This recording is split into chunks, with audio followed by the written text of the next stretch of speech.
We have a tea from Saga. This is made by Nagao Seichakojo.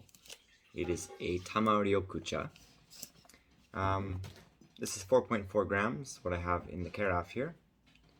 And I'm just cooling down the water. We're gonna brew it at 1 to 75. I got a timer for 3 minutes just to cool the water down because I only got one shot at brewing this tea. The leaf is quite powdery, and it's curly, so I would say it's been deep steamed, and yeah, maybe it's rolled by hand, maybe not, but it's not shaped in a typical Japanese sense.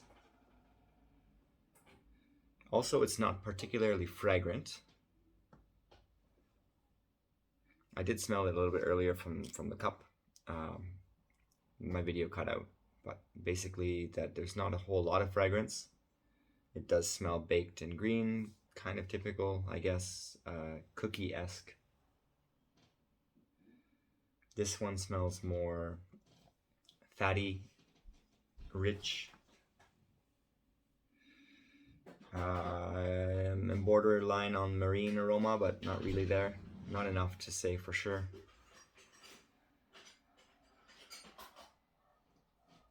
Something fatty. I don't know, hard to say. Maybe it's cut of sashimi or something like that that is not particularly fishy. I wouldn't say this is fishy at all.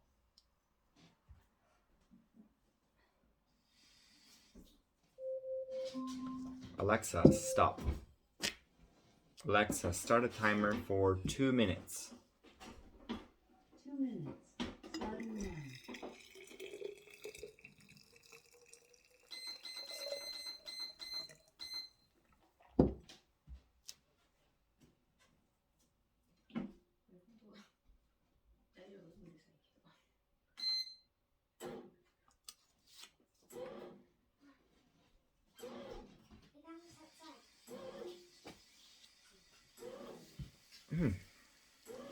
It has a nice color.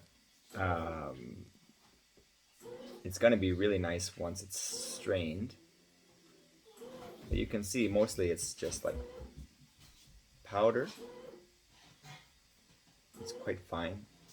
Should have a lot of mouthfeel because of that.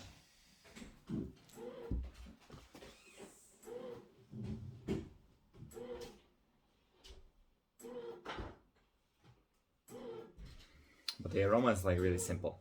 I don't really think there's anything really special in there. At least not straight away. I'm gonna pause this until this is done steeping. Okay, cool.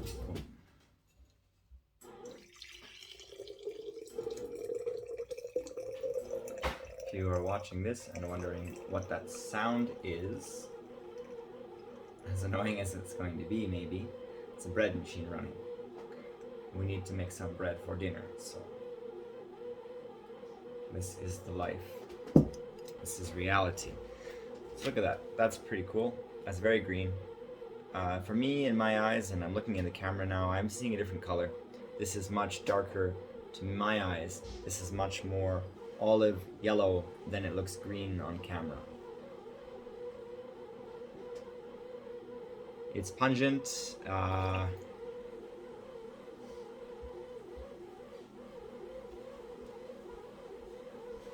And yes, it's vegetal, but it's something very specific. It's a cooked vegetable.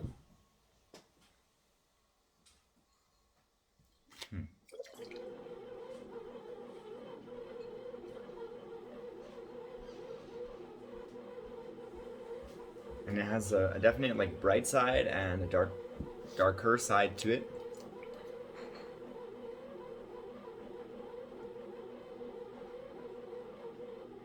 I want to say that aroma is kind of linked to celery, but not really.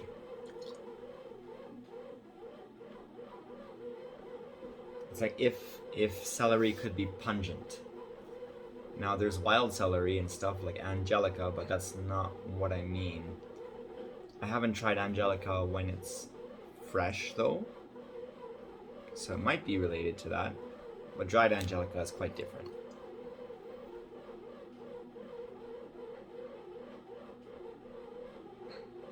It's like overcooked green peas when they're like mushy, like for like a pea soup. And the freshness of like raw celery. But in a pretty good harmony, I guess.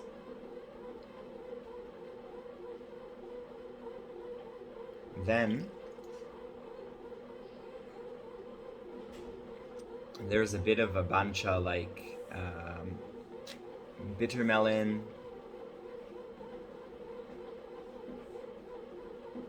Goya, so Okinawa vegetable. We have it in Calgary all over the place, but I don't think the quality is really the same.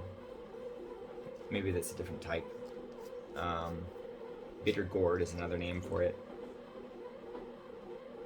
Just a little bit. It's not that strong. Bancha is usually much. It is much stronger than that in this. It's just a component.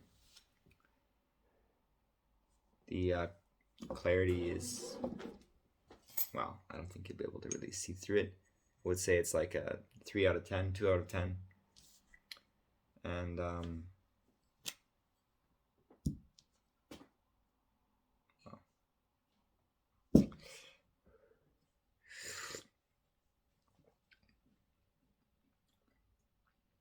It's like super direct. It's a very shallow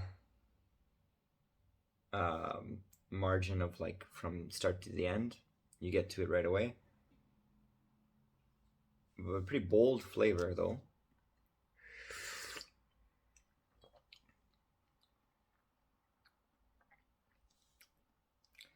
What could you say? It's green tea.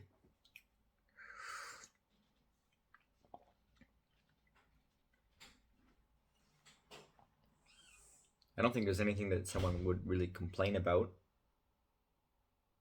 Like, I don't really think it's very astringent.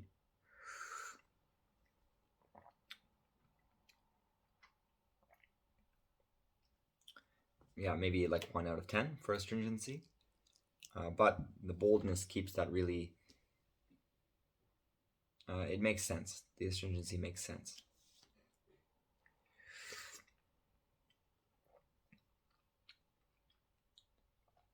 Nothing really feels like a negative. It doesn't really feel like there's any negatives, but at the same time, I also don't really feel like there's so many positives other than the color.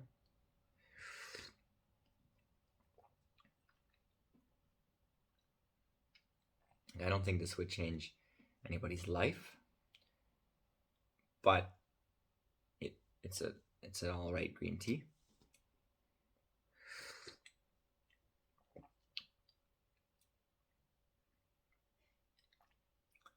Like the rest of it is like pretty great harmony, and maybe I would say that's 5 or 6 out of 10.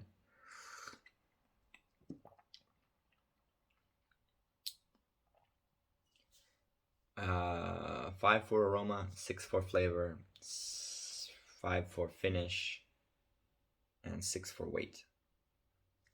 So there's a little discrepancy. It tastes a little bit stronger than it smells, in a good way, and it's a little bit bolder than it smells too.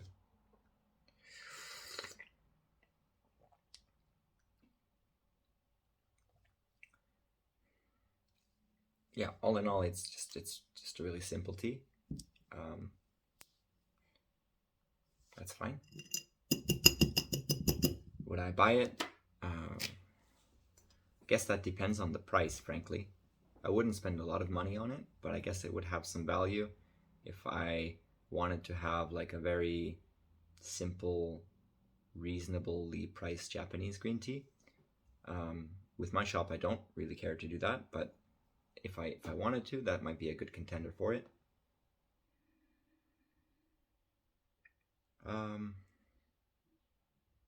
If I went to a restaurant, I would expect to taste this, but that also means that I would expect that usually restaurants don't really care about the quality, and therefore this would be what you'd get.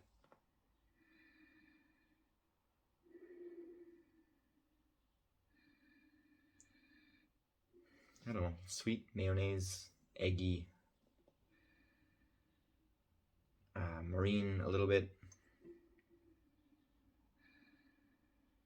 Not seaweedy. I don't know, just like the aroma of like docks near the ocean.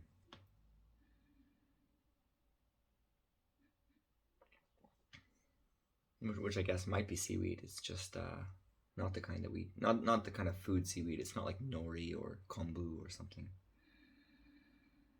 Yeah, sweet marine mayonnaise.